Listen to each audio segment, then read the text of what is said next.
Tere tulemast vaatama Trinity äriõiguse nõuannet. Täna räägime sellest, mis juhtub juhatuse liikmete esindusõigusega siis, kui neist saavad likvideerijad.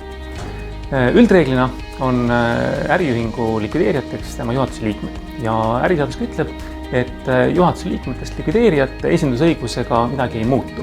Samas erandina räägib äriseadustik sellest, et osanike otsusega määratud likvideerijatel on ühine esindusõigus, kui otsusega ei ole määratud teisiti.